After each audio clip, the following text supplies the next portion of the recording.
What? Manifest trauma? Stay tuned. There's more.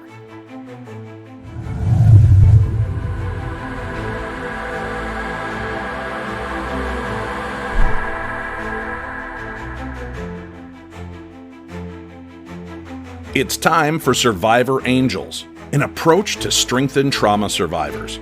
Here, you can escape what draws negativity and engage your positive abilities and the gifts that you've always had. Let's activate your angels. And to help you on that journey, here's Chaplain Jodi. Welcome back to Survivor Angels, Mary. So nice to see your face. Nice to see you too, Jodi. It's a pleasure to be here. For those of you who are out there watching and listening, Mary has been on before.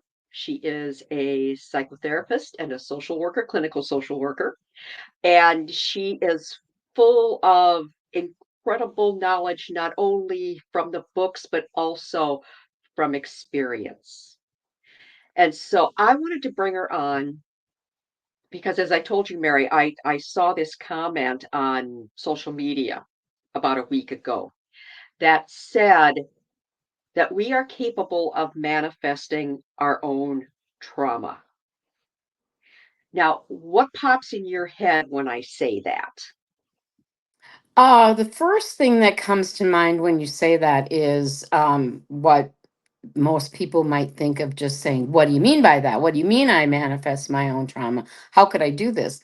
But if you step back from it for a minute and start thinking about it, sometimes it's about two things. Number one, sometimes it's about things that you were supposed to do in this life, or things that we have decided that we need to experience in order to grow. So it's not from a place of, conscious effort saying, oh yeah, excuse me, sir, can you come over here and beat me up, that kind of. It's not like that. It's more along something different in our lives. And so that's one of the things that I think of. And the other is that sometimes we do get into a place when we've had trauma. Mhm. Sometimes we will continue patterns until we actively make the decision to change. Okay, and good. I was thinking along both of those lines, so now I know. Okay, I'm tracking where I should be. Um, let's take a step back to when we get something stuck in our heads that we don't ever want to happen, like say worst case scenario on something. Like okay, I'm going to give you an example. You know my daughter. I'm not going to say her name because you actually helped her out a great deal after we had our car accident. And she probably told you this, but after all was said and done, and we were waiting for the emergency vehicles to get there, she said to me, "Mom, this is my worst nightmare. I always thought that you and I would be in an accident together, and I never wanted it to happen." Now, I don't believe that she manifested that accident because it was icy roads, in December and Hmm. all of that. But is there any piece of that puzzle that fits in with her having manifested it by her worst case scenario thought? Well, Does there's that happen? Is that real? yeah, I think it is. There's writings about that. The more we think about things, the more we talk about things, the more. And I've also found this in therapy too. Is if you feel that you don't deserve love and you deserve to be treated poorly by a partner, you continue to believe that, you're going to draw to yourself what you believe you deserve. And I also think that I've also read about how the more we think about something, the more, yes, you can manifest it. The more that you think of the negativity of fear breeds more fear.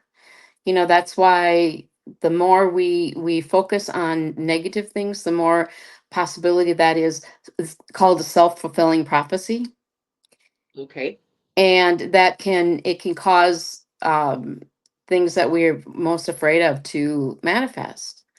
I just think it's the more we focus on something terrible, it's a possibility that it's going to happen. Okay, just like so the so opposite. right. So go to the second part of your first answer, about how if we've been in trauma and we can't, you've heard me say this before. I believe that we are survivors, that once the experience or the situation has passed, you're no longer a victim, you are now a survivor.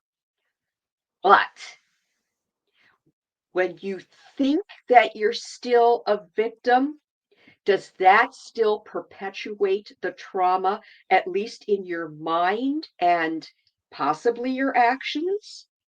Yes, I believe that it can. Holding on to uh, things that happen, that's where therapy really comes in, is Huh? being able, people say, I don't want to talk about this anymore. I don't want to talk about it. I don't want to talk about it. I understand that, but you're still thinking about it. And especially if there's dreams coming in about it, if you're thinking about it, if you're avoiding things, your life surrounds this issue. Yes, I think you can um, think about it enough to make something happen. That's where therapy, the magic, quote unquote, of therapy is talking about it in a safe environment, to talk about it, to realize what happened, what's going on, and to get your power back. So you do become a survivor rather than a victim. Mhm, Why are people afraid of therapy? Um, it's got, well, it has gotten a bad rap over the centuries. Just because it's the mentality that somebody's going to want to change your thinking. Therapy also is considered by many people as painful, and yes, it can be. But the goal is not to stay in the pain. The goal is to move through the pain, to get on the other side and move on with your life, and that's what therapy is about. Right. And I have been through therapy because of my military PTSD, of course, and I can definitely echo that there were times I just wanted to scream. Um, but within a short amount of time, it was like I was exhaling, Yeah. which I had lived with this constant inhale. Mm-hmm. And so the more sessions that I went to, the inhaling didn't just stay static. I was doing normal breathing and it worked. And now I know the type of therapy that I had doesn't work for all veterans, but that's why we have different kinds of therapy. Absolutely. Mhm. Absolutely. And it you have to, and if you are wanting to heal, the universal you, not you, Jody, but if you want to heal, it's important, and I tell all of my clients this and have always said this, is that if you're not getting what you want, what you need from talking to me, please go to the next person, because it's not always a perfect fit. Everybody needs something different.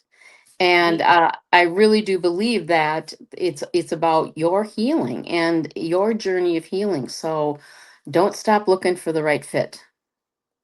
hmm hmm And along those same lines, so many people nowadays are so afraid of so many things that are rumors and Mhm. conjecture. Um, because of course social media and our media is just always on spin. Yes. Let's sensationalize this as much as we can, to Hmm. where my heart goes out to these people that they're not able to realize it for what it is. And so it causes them a great deal of anxiety and fear. Yes. So, in a way, I see them as manifesting their trauma of anxiety and fear. Am I Hmm. correct in that? I think that, again, I really do believe that the more we focus on something, the negative, the more it has a chance of appearing, of happening. And I think what I direct a lot of my clients, well, I'll talk about what I do, is that I can get caught up just like everybody else in what social media says, as well as mainstream media. And I don't, I, I don't care which side, quote unquote, you're on. I don't care. But sometimes it's about stepping back and taking a break, taking a little mini vacation away from that stuff so that you can just rest and focus on what's within rather than what's without. Very true. Do you think that I'm trying to figure out the right way to phrase this. Do you think that people nowadays don't have the necessary coping skills like say our parents and the generation before that because they didn't have all the modern conveniences to help them. They had to figure it out for themselves. They had to do the work themselves to get through it. Is there any justification in that?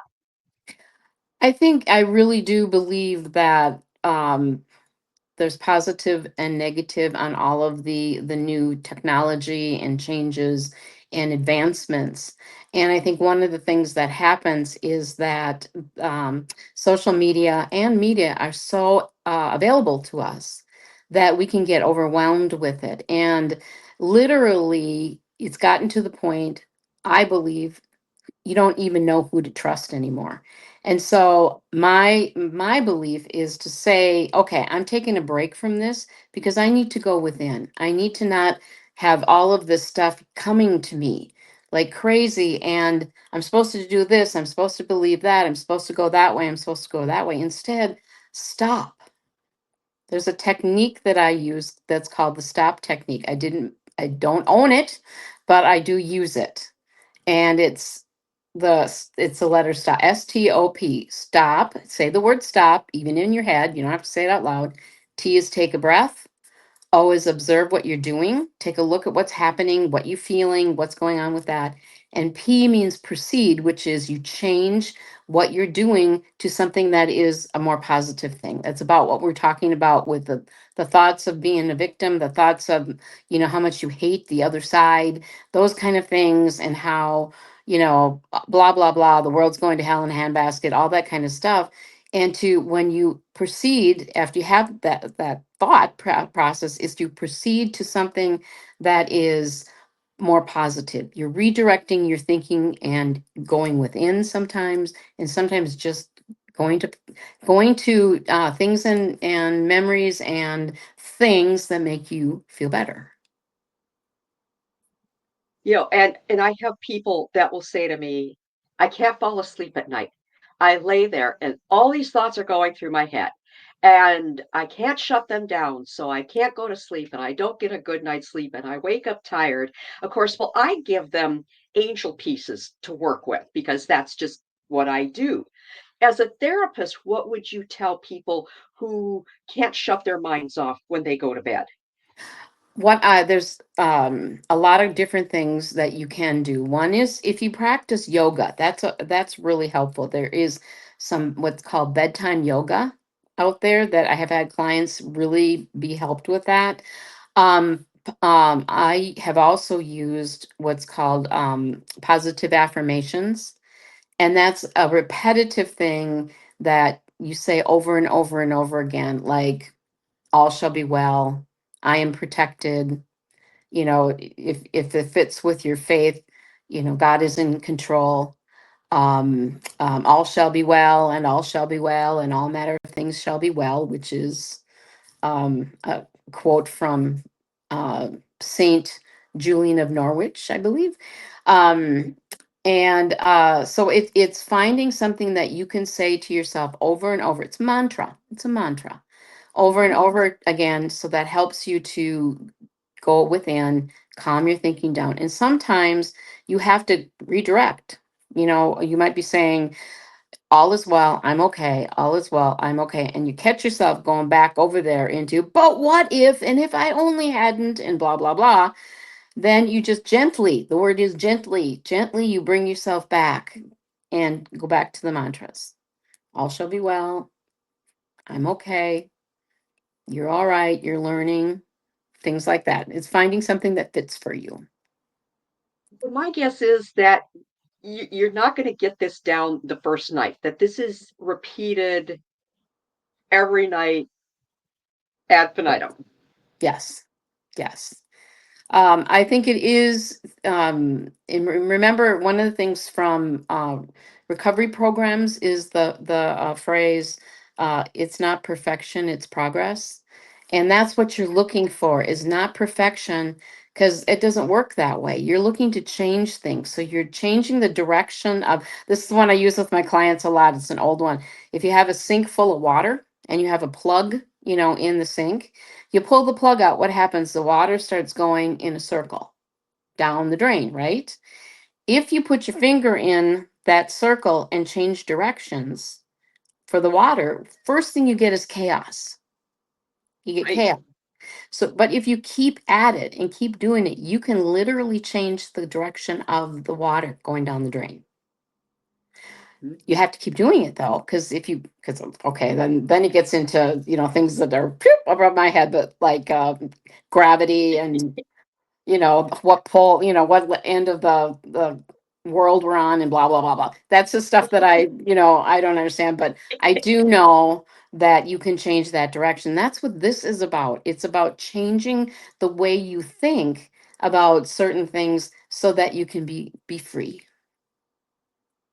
Talk about isolation and the dangers of that with things like manifesting your own trauma and just your mental health in general. Um, Sorry, can you say that again? Yeah, Edit that out. Yes, Mary just got home from work, so I'm really taxing her brain, everyone. so true. No, talk about isolation Okay. and the pitfalls of that as far as if you are manifesting your own trauma and now I forgot what the other thing was that I said. Your mental health in Mental health. general. That's Yes. what it was. We'll get this together, Um, Mary. Absolutely, absolutely. So isolation is not a really good thing on a lot of different levels. We know that from psychotherapy and mental health in general, that one of the things that I oftentimes work with clients, especially who have depression and anxiety, is getting them out of isolation, because something happens where everything gets worse and magnified when you just, as one of my friends calls it, in my head. When we're in our heads, everything gets more manifested, more bigger and intense. And I think that's true for every human being, unless you've really, done a whole lot of work and are really good at, meditating and stuff like that. But I know I get caught up in it as well. So isolation, and that does not mean, by the way, there are some people that get their batteries recharged by being alone. And some people really get charged up by being with other people. It doesn't mean that it's not okay to be by yourself and have that Right. time when you recharge your batteries. But what it means is isolating so that you're not being able to check things out with other people. And you're not being, because when you talk about something that's bothering you, you get it out there. You get it, as I say to my clients, you get it out there in the room, and then it isn't in here anymore, and you can learn to deal with it quickly. Right. Yep. Absolutely. And that's a great visual for people to have for those who are visually oriented. Positivity, just as you said a little while ago, that basically negativity begets more negativity. It's the same thing is true with positivity. Yes. How do you manifest positivity when you have a high degree of anxiety and fear over something? What's your advice? I believe there's a lot of different theories on that, but my belief is that how you manifest that is by practicing self-care and self-calming, and then the statements that are positive. It's changing the script, if you will, that's going on. A lot of times we talk about tapes that play over and over in our heads. It's changing the tape. And you start by doing that by repeating something in your mind over and over and over again, something that fits for you.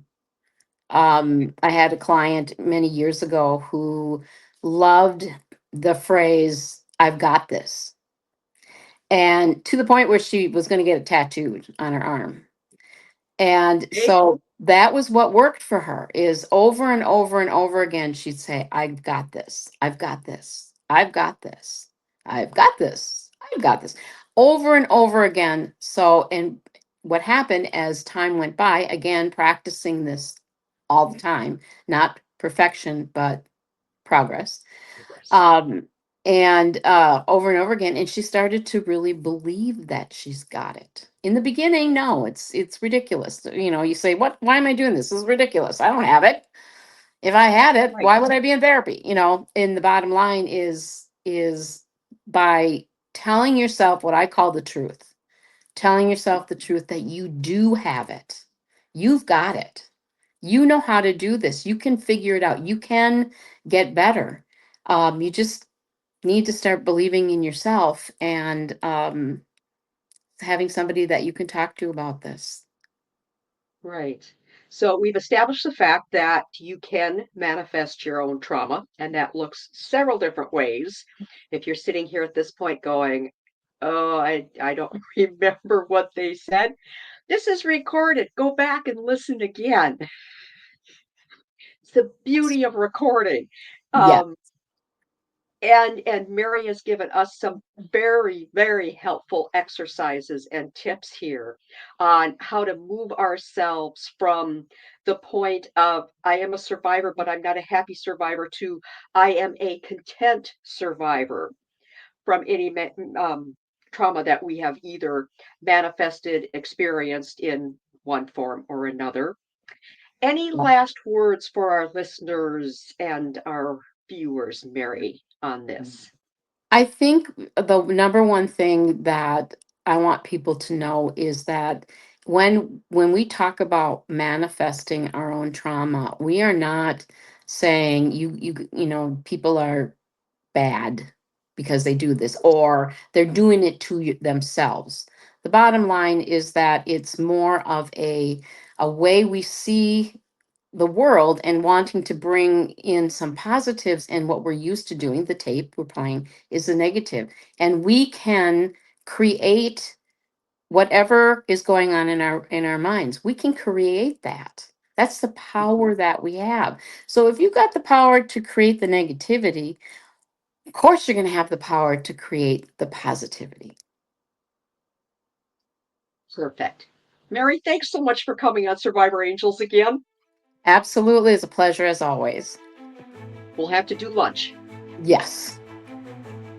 Thanks again for joining Chaplain Jodi on Survivor Angels. For more information, go to chaplainjodi.me. That's chaplainjodi.me.